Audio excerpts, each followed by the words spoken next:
সিদ্দিক রাদিয়াল্লাহু তাআলা আনহু দুই চোখের পানি ছেড়ে দিয়ে বলে, ইয়া রাসূলুল্লাহ, ইয়া হাবিবাল্লাহ, যে আবু বকরকে আপনি এক মুহূর্তে এই দুনিয়াতে না দেখলে পাগল পড়া হয়ে যাইতেন, ওই আবু বকরের মহব্বত কেমন করে এই দুনিয়াতে আপনি ভুলে গেলেন। আমার আবু বকর সিদ্দিক রাদিয়াল্লাহু তাআলা আনহু আমার দয়াল নবী রহমতের নবীকে এত ভালোবাসতো, নবী আবু বকরকে ভালোবাসে। একটা ঘটনা আপনাদেরকে বোঝানোর জন্য বলতেছেন। আমার দয়াল নবী রহমতের নবী যেদিন বলেছিল, আবু বকর আমি মক্কা থেকে মদিনায় চলে যাব, আমার ভাইরা, আমার দয়াল নবী রহমতের নবী বলেছেন, আবু বকর আমি বেশি দিন এই মক্কাতে থাকবো না, হয়তো কিছুদিনের ভিতরে হইলেও আমি মদিনা মুনাওয়ারে চলে যাব। আবু বকর রে, তুমি আমার একমাত্র সবর সঙ্গে হইবা। আবু বকর সিদ্দিক রাদিয়াল্লাহু তাআলা আনহু আমার দয়াল নবী রহমতের নবীর কাছে এই কথা শোনা মাত্রই একদিন, দুই দিন, তিন দিন নয়, 6 মাস পর্যন্ত তিনি বিছানায় মাথা লাগায় নাই। সকলে বলেন আল্লাহু আকবার।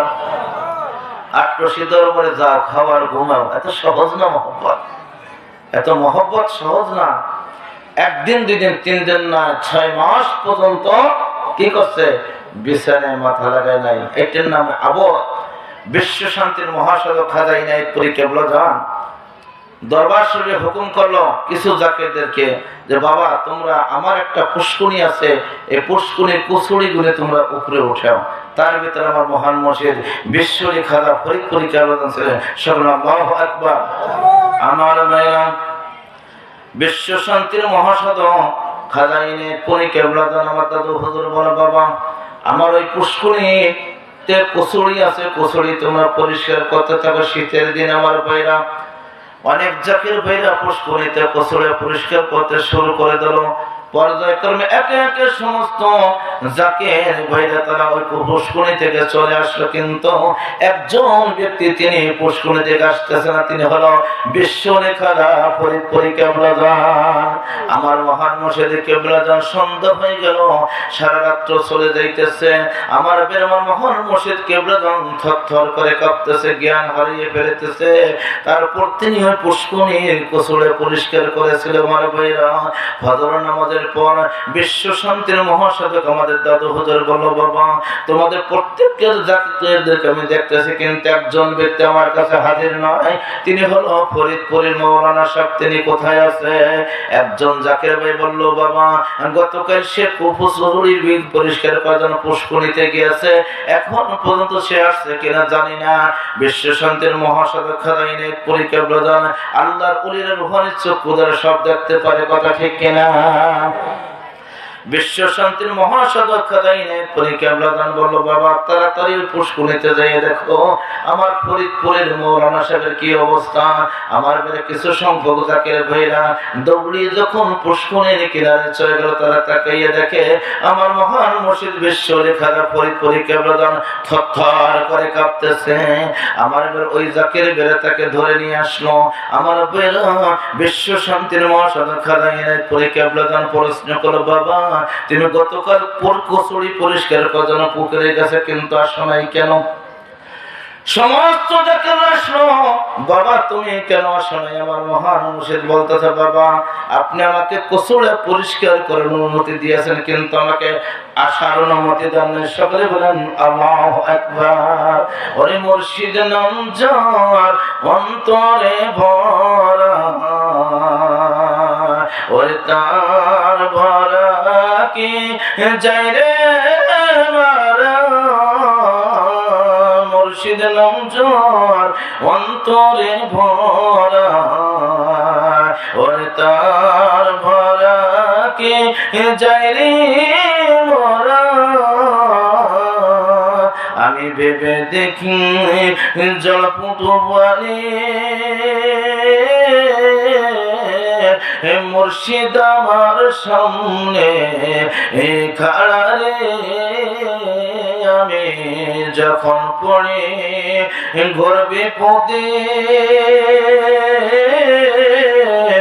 বান্ধব আমার সামনে খাড়া রে।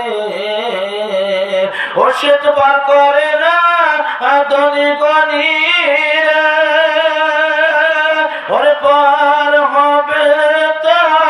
ভক্ত যারা তার বরাকে যায় রে মারা মুর্শিদ নামজার অন্তরে ভরা ওরে তার বরাকে মরা আর তার মুর্শিদের নাম অন্তরে থাকতে হবে। বাবা আপনি আমাকে কচুরি পরিষ্কার করার অনুমতি দিয়েছেন কিন্তু আসার অনুমতি দেন নাই, কথা ঠিক কিনা? পীরের হুকুম মুরিদের জন্য ফরজ, আপনি হুকুম করছেন কচুরি পরিষ্কার করার জন্য, আসার অনুমতি দেন নাই। বিশ্ব শান্তির মহাসাধক খাজা এনায়েতপুরী কেবলা খান আমাদের দাদু হুজুর দুই চোখের পানি ছেড়ে বক্ষ বসাই ফেলিল। সমস্ত শরীরে শত শত যোগ লেগে লেগে রক্ত খেয়ে ফুটবলের মতন ফুলে দিয়েছে। পীর আমার শীতে কাঁপতেছে।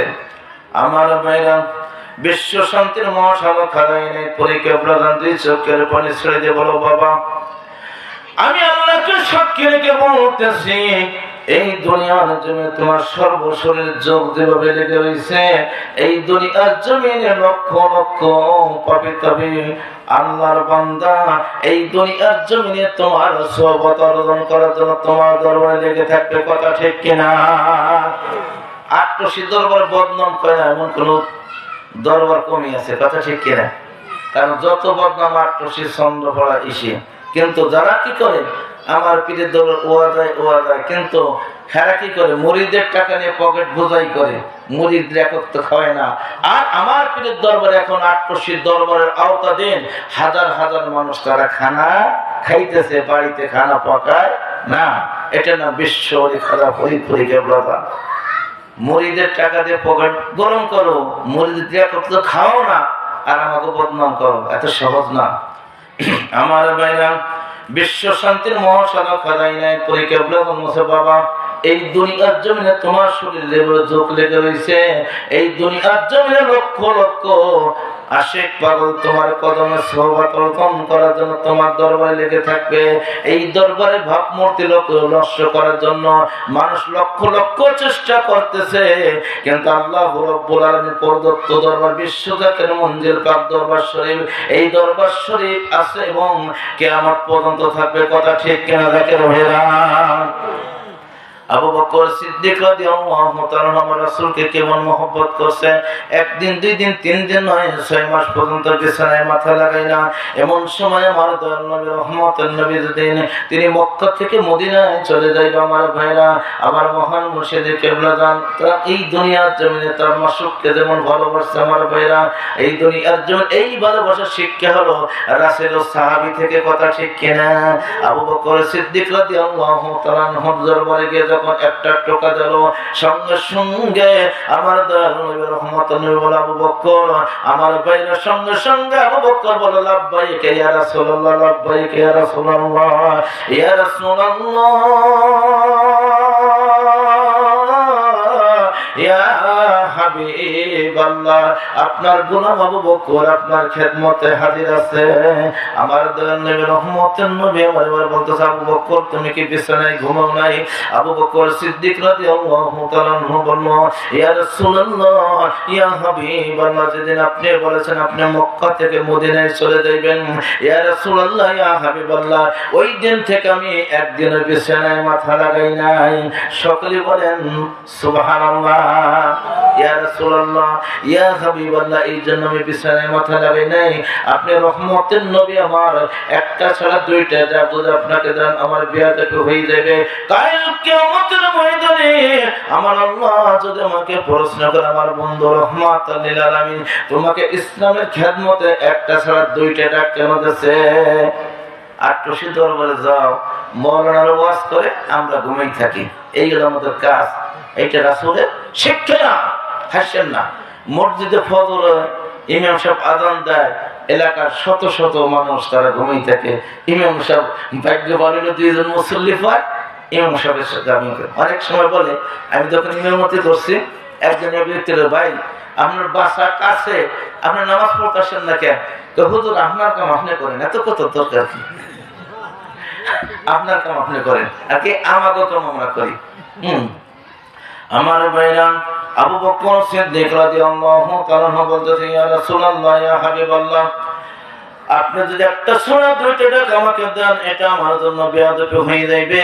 কাল কিয়ামতের ময়দানে আমি আল্লাহর দরবারে আসামি হয়ে যাইব। এই জন্য আমি আজ একদিন, দুই দিন, তিন দিন নয়, 6 মাস পর্যন্ত আমি বিছানায় মাথা লাগাই নাই। ইয়া রাসূলুল্লাহ, ইয়া হাবিবাল্লাহ, এই জন্য মাথা লাগাই নাই। রাহমাতাল লিল আলামিন নবী আমার কোন সময় আমাকে ডাক দেবে, আমি আমার রাসূলের ডাকে সাড়া দেব।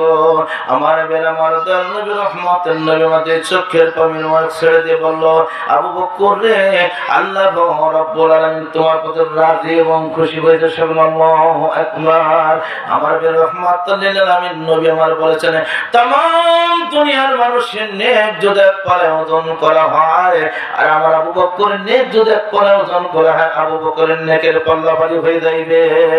আমার বের আবু বকর সিদ্দিক রাদিয়াল্লাহু তাআলা হইবার কাঁদতেছে, ইয়া রাসূলুল্লাহ, ইয়া হাবিবাল্লাহ, আপনি যে আবু বকরকে এক মুহূর্তে দুনিয়াতে না দেখলে পাগল করা হয়ে যাইতেন, ওই আবু বকরের মহব্বত আমি কেমন করে ভুলে গেলেন। রহমাতুল নবী আমার তিনি সিজদা উঠায় না। আমার বের পর্যায় করবে মা ফাতেমা রাদিয়াল্লাহু তাআলা ওই গুহার নিকটবর্তী চলে যায়। মা ফাতেমা রাদিয়াল্লাহু তাআলা দূর থেকে বলতেছে, ও আমার প্রাণের বাবা, তোমার কলিজার টুকরা নয়নের মনি ইমাম হাসান হোসেন আজ 3 দিন পর্যন্ত খানা খাইতেছে না। আমার বের আমার নবী রহমাতুল নবী সিজদা উঠায় না। এমন সময় আল্লাহ রাব্বুল আলামিন বলে, জিবরাইল তুমি যাও। জিবরাইলকে বলে, জিবরাইল তুমি যাও আর বন্ধুকে জানিয়ে দাও, এই দুনিয়ার জমিনে যদি তার গুনাহগার উম্মতের মুক্তির ব্যবস্থা করতে চায়, তার কলিজার টুকরা নয়নের মনি ইমাম হাসান হোসেনকে আমার রাস্তায় কুরবান করিতে হইবে। জিবরাইল আমার দয়াল নবী রহমাতুল নবীর দরবারে চলে যায়। আমার দয়াল নবী রহমাতুল নবীর কান মুবারকের কাছে মুখ লাগাইয়া বলতেছে, ইয়া রাসূলুল্লাহ, ইয়া হাবিবাল্লাহ, আল্লাহু রাব্বুল আলামিন আমাকে এই জন্য পাঠিয়েছে, এই দুনিয়ার জমিনে আপনার গুনাহগার উম্মতের মুক্তির জন্য আপনার কলিজার টুকরা নয়নের মনি ইমাম হাসান হোসেন কাল্লার রাস্তায় কুরবানি করিতে হইবে। আমার দয়াল নবী রহমাতুল নবীর কান্না আরো বেড়ে গেল। আমার ভাইরা এমন সময় পর্যায় করবে মা ফাতেমা রাদিয়াল্লাহু তাআলা জানতে পারলো, এই দুনিয়ার জমিনে তার বাবার গুনাহগার উম্মতের মুক্তির জন্য তার কলিজার টুকরা নয়নের মনি ইমাম হাসান হোসেনকে আল্লাহর রাস্তায় কুরবানি করিতে হইবে। মা ফাতেমা রাদিয়াল্লাহু তাআলা একটা চিৎকার দিয়ে বলল, ও চাচা জিবরাইল, এই দুনিয়ার জমিনে যাওয়ার বাবার গুনাহগার উম্মতের মুক্তির ব্যবস্থা না হয়, আমি আমার কলিজার টুকরা নয়নের মনি ইমাম হাসান হোসেনকে দিয়ে কি করিব? এই দুনিয়ার জমিনে আমি আমার হাসান হোসেনকে চাই না। এই দুনিয়ার জমিনে আমার বাবার গুনাহগার উম্মতের মুক্তির জন্য আমার কলিজার টুকরা নয়নের মনি ইমাম হাসান হোসেন আল্লাহর রাস্তায় কুরবানি করে দিলাম। ও দয়াল নবী গো, তুমি আমার হইও গো কান্ডারি। ও মায়ার নবী গো, তুমি আমার হইও গো কান্ডারি। আল্লাহুম্মা